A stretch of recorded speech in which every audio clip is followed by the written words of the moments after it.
a un défi de prévention, de dissuasion et de répression.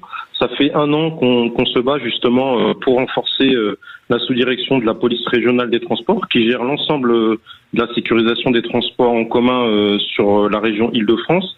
Et finalement, on a eu gain de cause. Donc on a enfin touché 186 fonctionnaires, ce qui va nous permettre justement de pouvoir sécuriser les lieux. Tout le monde est au courant qu'il va y avoir les Jeux Olympiques, notamment les délinquants. Et il y a une espèce de ils en profitent d'une délinquance itinérante. Ils vont du coup s'établir sur la région parisienne. Notre devise en quelque sorte, c'est voir et être vu. Voilà, donc vous allez avoir des effectifs de police qui vont dissuader au maximum ces délinquants, ouais. Et puis qui vont prévenir, et puis ça va justement enlever ce sentiment d'insécurité. Mais la problématique à laquelle on va faire face, et là on va avoir besoin d'une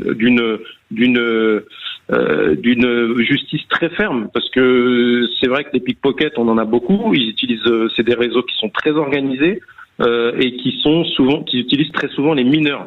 Et souvent, on interpelle, on a à peine fini de taper la procédure que les malfaiteurs, les délinquants sont déjà dehors. La délinquance, elle va surtout se centrer sur les lieux où l'accès est moins restreint. Et c'est là toute la problématique. C'est prévu que même pendant la Coupe du Monde au Qatar, des effectifs de police français avaient été sur place dans le cadre de la coopération internationale entre polices.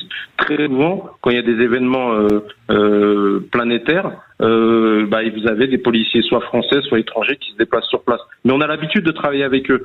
Moi, il y a une 20aine d'années, quand j'étais affecté en bac local, très régulièrement, une fois tous les 2 ans, il y avait un policier allemand qui venait tourner avec nous, ou un policier grec, pour voir comment on fonctionnait. La responsabilité de l'intervention, ce sera le chef d'équipe ou le chef de bord, selon s'ils sont véhiculés ou en pédestre, sera français, sera policier français ou gendarme. On est formé depuis le Bataclan à ce qu'on appelle la simulation de tuerie de masse.